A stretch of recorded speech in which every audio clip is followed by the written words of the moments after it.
உறுப்பினர் திருமதி பிரேமலதா விஜயகாந்த் அவர்கள்.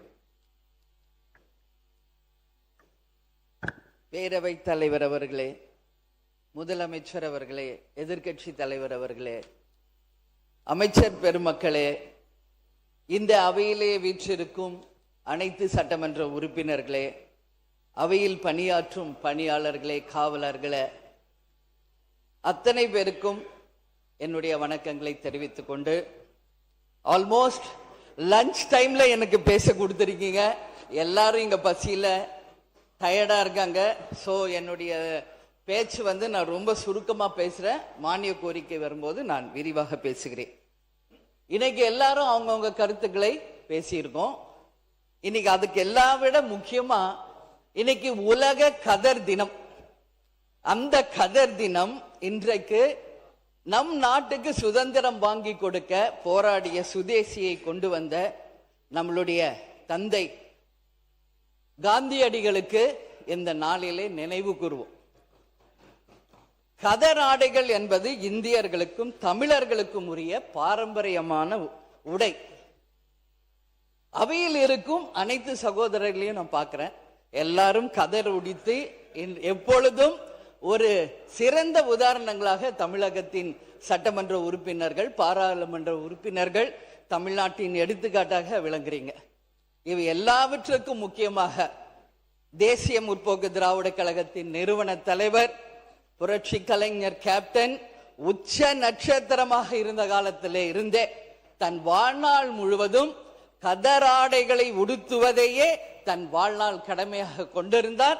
அவர் பல இளைஞர்களுக்கு எடுத்துக்காட்டாகவும் வாழ்ந்திருக்கிறார் என்பதை இந்த நேரத்தில் நான் பதிய வைக்க விரும்புகிறேன். ஏன்னா அந்த கதர் உடையை தமிழுடைய தமிழகத்தின் பாரம்பரிய உடையா அனைவருமே எப்பவும் ஒரு கலாச்சார உடையாக பயன்படுத்தணும்னு சொல்லி இந்த நேரத்தில் கேட்டுக்கிறேன். அதே போல நான் சார்ந்த தேசிய முற்போக்கு திராவிட கழகத்திற்கும் தலைவர் அவர்களுக்கும், நான் வெற்றி பெற்ற விருதாச்சலம் தொகுதி மக்களுக்கும், விருதகிரீஸ்வரருக்கும், எங்கள் கழக தொண்டர்கள் நிர்வாகிகளுக்கும் இந்த நேரத்தில் என் நன்றிகளை தெரிவித்துக் கொள்ள கடமைப்பட்டிருக்கிறேன். இன்றைக்கு நாம பேச வேண்டியது பட்ஜெட் குறித்த அந்த பதில் நாம் சொல்லணும். இன்னைக்கு 2 பட்ஜெட் முடிஞ்சிருக்கு. ஒன்று ஜெனரல் பட்ஜெட், இன்னொன்னு வேளாண் பட்ஜெட். அப்படி பார்க்கும்போது பொது பட்ஜெட்ல முக்கியமான அறிவிப்புகள் எல்லாமே வந்திருக்கு. எல்லாரும் சொல்றது போல போன்ற ஆட்சியில வந்த திட்டங்கள் பெயர் மாற்றம் செய்யப்பட்டு வந்திருக்கிறது அப்படின்னு சொல்லி, என்ன பொறுத்த வரைக்கும், தேமுதிகவை பொறுத்த வரைக்கும் மக்கள் விரும்பும், மக்கள் வரவேற்கும் திட்டங்கள் எந்த ஆட்சி வந்தாலும் தொடர வேண்டும் என்பதுதான் தேமுதிகவினுடைய நிலைப்பாடு. அது பேர் மாற்றீங்களா இல்லையா அது வேற. பட் அந்த திட்டங்கள் மக்களுக்காக தொடரப்படணும். ஏன்னா இது மக்கள் வரி பணத்துல நடக்குது. இந்த சட்டசபையிலிருந்து ஒவ்வொரு அறிவிப்பில இருந்து எல்லாமே மக்கள் வரி பணத்தில அறிவிப்பவை. அப்படி இருக்கும் பொழுது அந்த திட்டங்கள் நிச்சயம் வரவேற்கப்பட வேண்டும், அது எந்த ஆட்சியில் இருந்தாலும். அதே போல இன்றைக்கு விருதாச்சலம் தொகுதியில மாவட்டமாக அறிவிக்க வேண்டும் என்று இந்த டே 1ல இருந்து இந்த அவையிலே நான் சொல்லிக் கொண்டிருக்கிறேன். அவைத்தலைவர் அவர்களுக்கும் அது தெரியும். இது இன்றைய பிரச்சனை இல்லை, நீண்ட நெடிய ஒரு கோரிக்கை. அதற்கான ஒரு அறிவிப்பு வரும் என்று எதிர்பார்த்தோம், நானும் என் தொகுதி மக்களும். ஏன்னா அதுக்கு ஒரு பட்ஜெட் ஒதுக்கினாதான் ஒரு மாவட்டம் அறிவிக்க முடியும். ஆனால் இன்று அறிவிக்கவில்லை, வெகு விரைவில் அறிவிப்பீர்கள் என்று நான் உறுதியாக நம்புகிறேன். அதே மாதிரி இன்னைக்கு மழை பெய்ய ஆரம்பிச்சிருச்சு. எல்லா இடத்திலும் நெல் மணிகள் அறுவடை செய்யப்பட்டு திறந்த வெளியிலே கிடக்கு. அதையெல்லாம் கிடங்குகளில் பத்திரப்படுத்துங்கள் என்பதை தொடர்ந்து எல்லாரும் சொல்லிக்கிட்டு இருக்கோம். பட் இன்னும் அதுக்கான ஆய்வு பணிகள் நடக்கல. நான் சார்ந்த விருதாச்சலம் தொகுதியில பல்வேறு ஒன்றியங்களில் இருக்கின்ற கிராமங்கள் காத்துக்குடல், கார்குடல், கருவேலங்குறிச்சி, வயலூர், சின்னப்பரூர், இது ஜஸ்ட் ஒரு 5 கிராமங்களை சொல்றேன். இது மாதிரி நூற்றுக்கணக்கான கிராமங்களில் பல லட்சம் நெல் கதிர்கள் திறந்த வெளியில இன்னைக்கு இருக்கு. அது எல்லாம் மழையில் நினைந்து இன்னைக்கு முளை விடுகின்ற நிலையில இருக்கு. அதை நிச்சயமாக துறை சார்ந்த அமைச்சரும் இந்த அரசாங்கமும் கவனத்திலே கொண்டு அதற்கான இடத்தை ஒதுக்கி அதை பாதுகாக்க வேண்டும் என்பதை நான் கேட்டுக்கொள்கிறேன். ஏன்னா அதை உற்பத்தி செய்ய ஒரு விவசாயி எவ்வளவு கஷ்டப்படுறாங்க என்பது உண்மையில் விவசாயியா இருக்கிறவங்களுக்கு தான் அது தெரியும். எனவே அதை தயவு செய்து நீங்க கவனத்துல கொள்ள வேண்டும்.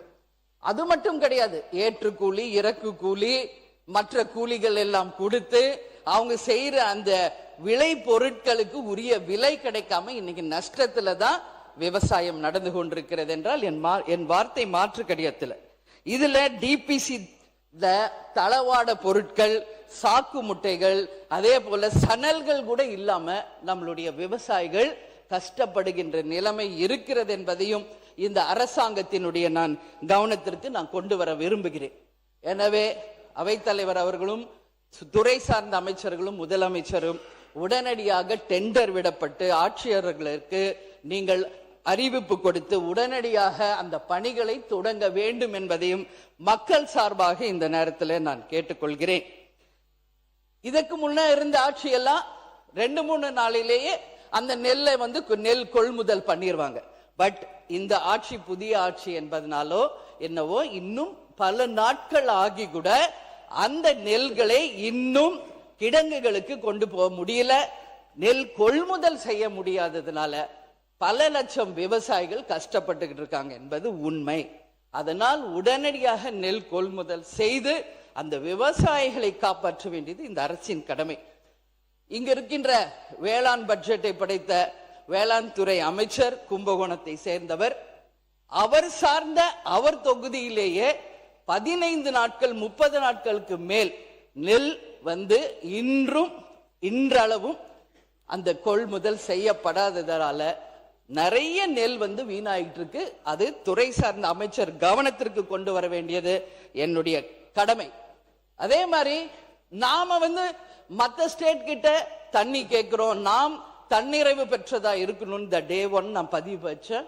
இப்ப இன்னைக்கு மழை வந்துகிட்டு இருக்கு, எல்லா இடத்துலயும் டேம்ஸ் ஃபுல் ஆகுது, எல்லா இடத்துலயும் கரை புரண்டு ஓடுது. ஒகேனக்கல்ல இருந்து நீங்க எல்லாரும் பாக்குறீங்க. இதை சரியாக நம்ம ஆட்சி பயன்படுத்திக்கணும். இப்ப தூர்வாருங்க, இப்ப தடுப்பணைகளை கட்டுங்க, வருகின்ற மழையை சேவியுங்கள், வீணாக கடலில் கலப்பதை தடுங்கள். நாம் தன்னிறைவு பெற்றவர்களாக யாரிடமும் கையேந்தாத நிலையை தமிழ்நாடு உருவாக்க வேண்டும் என்பதை இந்த நேரத்தில் மீண்டும் நான் பதிய வைக்க விரும்புகிறேன். அதே போல இன்றைக்கு முதலமைச்சர் அவர்கள் இருந்தாலும் அவருக்கு இது போகும். இன்னைக்கு எல்லாரும் அனைத்து கட்சி கூட்டம் கூட்டுங்க எல்லாரும் பேசுறதை நான் காலையில இருந்து பார்த்துக்கிட்டு இருக்கேன். ஆட்சியாளர்கள் என்ன சொல்றாங்க? இன்னைக்கு அமைச்சர்கள் ஏற்கனவே அனைவரையும் ஒன்று கூட்டி இந்த அவையிலேயே தீர்மானம் நிறைவேற்றியாச்சு. அப்ப எதுக்கு மீண்டும் ஒரு அனைத்து கட்சி கூட்டம்? இதுதான் அவங்க சொல்வது. ஆனா நம்ம உறுப்பினர்கள் எல்லாம் மீண்டும் அனைத்து கட்சி கூட்டத்தை கூட்டணும்னு சொல்லி தொடர்ந்து பேசுறோம். அப்பதான் எம்பிக்களுடைய கூட்டம் நாளைக்கு இருக்கு அப்படின்னு வருது. அது வர்றாங்களா இல்லையா என்பது தெரியாது, அது நாளைக்கு பார்ப்போம். நாங்க ஒண்ணுதான் நான் சொல்ல விரும்புறேன். கேப்டன் அவர்கள் எதிர்கட்சி தலைவராக இதே அவையில் இருந்த பொழுது ஒட்டுமொத்த கட்சிகளையும் தமிழக பிரச்சனைகளுக்காக ஒன்றாக டெல்லிக்கு அழைத்து சென்று பிரதமர் நரேந்திர மோடி அவர்களை சந்திச்சு தமிழ்நாட்டின் பிரச்சனைகளுக்காக சந்திச்சார். அதுபோல் நமது முதல்வர் அவர்களும் இது நம்ம மக்கள் பிரச்சனை, நம்ம தமிழ்நாட்டின் பிரச்சனை, இங்க எந்த வேறுபாடு வேணாம், அனைத்து கட்சியையும் ஒன்றாக திரட்டி தமிழ்நாட்டின் பிரச்சனையாக இருக்கும் நீட்டுக்காகவும் மேகதாதுக்காகவும் காவேரி தண்ணீருக்காகவும் நிச்சயமாக எல்லாரையும் அழைத்து சென்று 10 நிமிஷம் முடிஞ்சிச்சுங்க, சுருக்கமா முடிங்க. நான் ரொம்ப ஷார்ட்டா பேசும், உங்களுக்கே தெரியும். ஜஸ்ட் 5 மினிட்ஸ், அதுக்கு மேல நான் எடுக்க மாட்டேன். எப்பவுமே என்ன டாபிக் அதை தான் நான் பேசுவேன், பக்கமா வாசிக்க மாட்டேன், உங்களுக்கு தெரியும். சோ கண்டிப்பாக பிரைம் மினிஸ்டர் சந்திச்சு நம்ம தமிழ்நாட்டு பிரச்சனைகளுக்காக பேச வேண்டும் என்று ஒரு அவையில என்னுடைய பதிலை நான் சொல்ல கடமைப்பட்டிருக்கிறேன். அதே மாதிரி இந்த பட்ஜெட்ல ஒட்டுமொத்த விவசாயிகள் மக்கள் எதிர்பார்த்தது விவசாயிகளினுடைய கடன் முழுமையாக தள்ளப்படும் அப்படின்றத எதிர்பார்த்தாங்க. ஆனா அது அறிவிக்கப்படவில்லை என்பது ஏமாற்றமாக இருக்கு. ஏன்னா எல்னினோ தண்ணி இல்ல, சம்பா குருவை எல்லாம் முடிஞ்சு இன்னும் பயிர் பண்ண முடியாத நிலையில விவசாயிகள் இருக்காங்க. இந்த நிலையில் முழு கடன் தள்ளுபடி இல்லை என்பது அனைவருக்கும் ஒரு ஏமாற்றம். நிச்சயம் அரசு இதை கவனத்தில் கொள்ள வேண்டும் என்பதை நான் கேட்டுக்கொள்கிறேன். அதே போல இங்க நாம எல்லாருமே இப்ப என்ன பேசணும்னா, கடன் வாங்குறத பத்தியே தான் எல்லாரும் பேசிட்டு இருந்தாங்க. நான் பார்த்தேன், ஒரு தலையின் மீதும் 1,28,800 ரூபாய் கடன் தமிழ்நாட்டில் இருக்கு. மோர் தென் 10 lakhs crores இன்னைக்கு தமிழ்நாடு கடன்ல இருக்கு. இது ஏற்கனவே இருந்த ஆட்சியில இருந்து வந்தது என்பதை பினான்ஸ் மினிஸ்டர் சொன்னாரு, எல்லாமே கேட்டோம். இது கடன் நம்ம கடனை பத்தி பேசுறோம். இது யார் மேலயுமே நம்ம தப்பு சொல்ல முடியாது. ஏன்னா ஸ்கூல்ல இருந்து நம்ம டீச்சர்ஸ எப்படி கடன் வாங்கி கணக்கு போடணும் தான் நம்மளுக்கு சொல்லி கொடுத்துருக்காங்க. எப்படி பக்கத்துல கடன் வாங்கணும், இது எப்படி சால்வ் பண்ணணும்னே நம்மளுக்கு சொன்னதுனாலே என்னவோ இன்னைக்கு ஒவ்வொரு குடும்பமும் நம் தமிழ்நாடு கடன்லயே போயிட்டு இருக்கு. ஆனால் இதே ஜப்பான் போன்ற நாட்டுல பாத்தீங்கன்னா எப்படி கடன் வாங்கி அந்த மேத்தமெட்டிக்ஸ் சால்வ் பண்ணணும்னு சொல்ல மாட்டாங்களாம். அதுக்குள்ளேயே சால்வ் பண்ணி கடனே வாங்காத ஒரு மேத்தமெட்டிக்ஸ்ல அங்க பயிற்சி பண்றாங்க. சோ உயர்கல்வி அமைச்சர் அவர்களே, கொஞ்சம் கடன் வாங்காம ஸ்டூடெண்ட்ஸ ஸ்கூல் லெவல்ல இருந்து நீங்க பிராக்டிஸ் கொடுக்கணும்னு சொல்லி நான் கேட்டுக்கிறேன். அதே மாதிரி இன்னைக்கு காவேரியில இருந்து தண்ணி வந்துருச்சு அப்படின்னு இங்க எதுவும் பெருமைப்படுறது மாதிரி இல்ல. வெறும் உபரி வாட்டர் தான் திறந்து விடப்பட்டிருக்கிறது. காவேரி நமது உரிமை, அதை தர வேண்டியது கர்நாடகாவின் கடமை. இதை யாரும் மாற்ற முடியாது. மேகதாது வருமா வராதா, காவேரியில தண்ணி திறப்பாங்களா திறக்க மாட்டாங்களா, 150 ஆண்டு காலமா நம்ம பேசிக்கிட்டே தான் இருக்கோம். என்ன பிரயோஜனம், என்ன தீர்வு? கொடுத்துதான் ஆகணும். நீங்க அமைச்சர் அவர்களும் சரி, முதல்வரும் சரி, ஸ்ட்ராங் டிசிஷன் எடுங்க. ஒட்டுமொத்த எதிர்கட்சிகளும் தமிழ்நாடு மக்களும் உங்க பின்னாடி நிப்பாங்க. விவசாயிகளுக்காக, நிச்சயமாக தமிழ்நாட்டு பிரச்சனைக்காக. இதுல எந்த மாற்று கருத்தும் கிடையாது. So take strong decision. Mekedatu அணை கட்டக்கூடாது. காவேரியில எங்களுக்கான உரிமை தந்துதான் ஆகணும். இல்லைன்னா அது எப்படின்றது நம்ம எல்லாரும் சேர்ந்து பார்ப்போம். நான் தான் சொன்ன முதல்வர் கர்நாடகா போனோம். அவரும் ஃபர்ஸ்ட் டைம் சிஎம், நம்ம சிஎம்மும் ஃபர்ஸ்ட் டைம் சிஎம். போட்டுமே, போய் பேசட்டும். இப்ப என்ன ஆயிடுச்சு, 2 பேரும் அவர் கூப்பிடுறாரு, நீங்க போங்கன்னு சொன்னது நான் தான். பட் இப்போ என்னவோ அவங்க வர வேணான்ட்டாரு. ரைட், போல. நான் என்ன சொல்றேன், ஏன் போக கூடாதுன்றீங்க? எல்லாம் போங்க. யாருக்காக போறாங்க? நம்ம மக்களுக்காக, நம்ம விவசாயிகளுக்காக போறாங்க. போனோம், போய் பேசினாதான் ஒரு தீர்வு வரும். நான் கூப்பிட்டு வரலன்னு அவர் ஈஸியா சொல்லியிருப்பார். பட் அதுவே அவர் முன்னாடி சொல்லிட்டார் வர வேணாம். இதைத்தான் நான் அன்னைக்கு ஒகேனக்கல்ல கூட நான் பேசினேன். ஓகே, உங்க ஊர்ல சுச்சுவேஷன் சரியில்லை. எங்க தமிழ்நாட்டுல மக்கள் வந்தாரை வாழ வைக்கும் தமிழ்நாடு.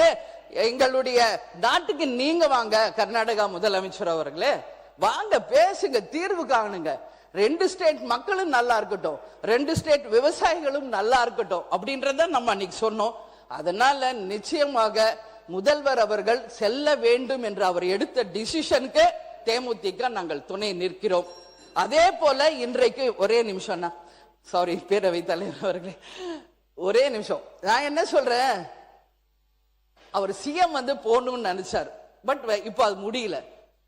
சிஎம் அவர் சொல்றார், பேசுறப்ப நான் கேட்டேன், அப்படி போய் அவமரியாதை ஆயிட்டா அதனால அப்படின்னு சிந்திச்சாங்க. உங்களுக்கு ஒரு தமிழ்நாட்டின் சிஎம் வேற ஸ்டேட்டுக்கு அனுப்பிட்டு உங்களுக்கு ஒரு தலைகுனிவு வரை இந்த தமிழ்நாடு பொறுத்துக்குமா? நாங்க எல்லாரும் சும்மா இருப்போமா? உங்களுக்கு அப்படி ஒரு தலைகுனிவு வந்தால் ஒட்டுமொத்த தமிழ்நாடும் வெகுண்டெழும். எங்கள் முதல்வரை அவமதிப்பதற்கு எந்த அதிகாரமும் கர்நாடகாவுக்கு இல்லை என்று. அதனால நீங்க அதெல்லாம் யோசிக்காதீங்க. நீங்க மக்களுக்காக, விவசாயிகளுக்காக நீங்க பேசுங்க. உங்களுக்கு எல்லா மக்களும் துணை நிற்பார்கள் என்பதை இந்த நேரத்தில் நான் உறுதியா சொல்றேன். அதே மாதிரி இந்த பஞ்சபூதங்களும் யாருக்கும் சொந்தம் இல்லை, எல்லாருக்கும் பொதுவானது. எந்த இயற்கையும் யாரும் கட்டுப்படுத்த முடியாது. இன்னைக்கு அடம் போன ஃபுல் ஆயிடுச்சு, இல்லைன்னா டேம் உடையணும்னு திறந்து விடுறாங்க, இல்லைன்னா திறக்க மாட்டாங்க. உங்க உபரி வாட்டர் எங்களுக்கு வேணாம், எங்கள் உரிமையை தான் நாங்கள் கேட்கிறோம். அதனால பஞ்சபூதங்கள் அனைவருக்கும் சமம், இயற்கை அனைவருக்கும் சமம் என்பதை இந்த நேரத்தில் நான் தெரிவிச்சுக்கிறேன். அதே மாதிரி இங்க 717 மதுபான கடைகளை பத்தி பேசினாங்க.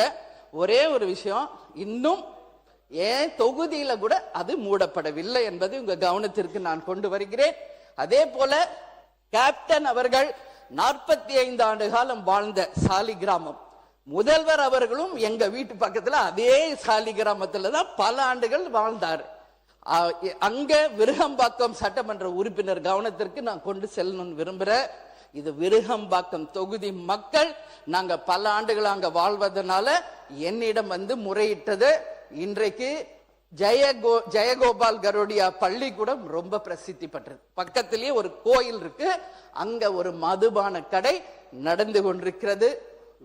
நம்மளுடைய விருகம்பாக்கம் எம்எல்ஏ அதை உடனடியாக கவனத்தில் கொண்டு இது போன்ற டாஸ்மாக் கடைகளை மூட வேண்டும் என்பதை இந்த நேரத்தில் மக்கள் சார்பாக நான் கேட்டுக்கொள்கிறேன்.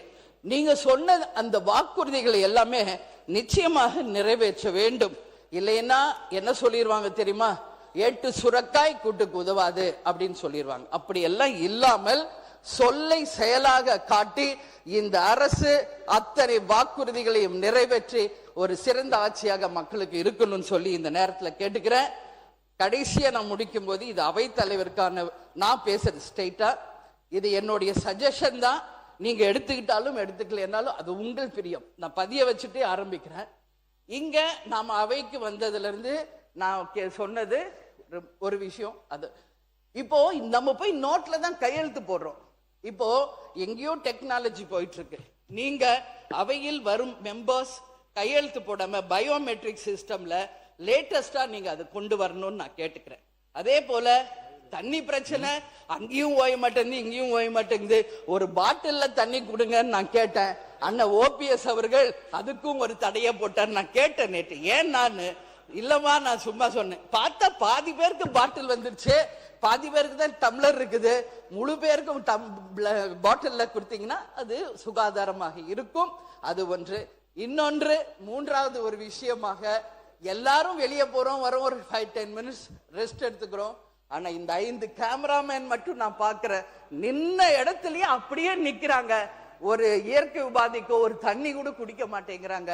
அவங்களுக்கும் நீங்க கொஞ்சம் சேஞ்ச் பண்ணி அவங்களுக்கும் நீங்க ஒரு கர்ட்டசியா எடுத்துக்கணும்னு சொல்லி இந்த நேரத்துல நான் என்னுடைய உரையை சொல்லி, நிச்சயமாக அனைவருக்கும் இந்த ஆட்சி ஒரு நல்லாட்சியாக அமையணும். அதே போல இன்னொரு முக்கியமான விஷயம், நாம வந்தோடனே இரங்கல் தீர்மானம் நம்ம வாசிச்சீங்க, அது உண்மையிலேயே வரவேற்கத்தக்கது. இன்றைக்கு அதோடு கூட இந்தியாவின் பழமை மிக்க தலைவர், இந்த அவையில் 6 முறை முதலமைச்சராக அமர்ந்த கலைஞர் ஐயாவினுடைய நினைவு நாள். அந்த இரங்கல் செய்தியோட அவரையும் நாம் இன்றைக்கு நினைவு கூர்ந்திருந்தால், அவர் சார்ந்த கட்சிக்கு மட்டும் இல்லாமல் இந்த அவைக்கும் தமிழ்நாட்டுக்கும் ஒரு பெருமையாக, ஒரு சிறந்த உதாரணமா எடுத்துக்காட்டாக இருந்திருக்கும். எனவே அவரது நினைவு நாளை இந்த அவையில் இரங்கல் செய்தியோட நீங்கள் நினைவு கூர்ந்திருந்தால் அந்த தலைவர்களுக்கு நாம் ஒரு மரியாதை செலுத்தியதற்காக ஒப்பாகும். அவர் மட்டும் இல்ல, நம்மை சுற்றி இருக்கின்ற புகைப்படங்களில் இருக்கின்ற எந்த ஒரு முதலமைச்சராக இருந்தாலும் அவர்களுடைய நினைவு நாளில் இந்த சிறப்புமிக்க அவையில அவர்களுடைய நினைவு நாளை நாம் நினைவு கூறும்போது இந்த அவைக்கும் ஒரு மாண்பு, மரியாதை, அந்த தலைவர்களுக்கும் ஒரு மரியாதை, அந்த கட்சியை சார்ந்தவர்களுக்கும் அது ஒரு மரியாதை, மக்களுக்கும் அது ஒரு சிறந்த எடுத்துக்காட்டாக இருக்கும் என்று கூறி, எனக்கு வாய்ப்பு கொடுத்த நமது பேரவை தலைவர் அவர்களுக்கு நன்றி கூறி விடைபெறுகிறேன். நன்றி, வணக்கம்.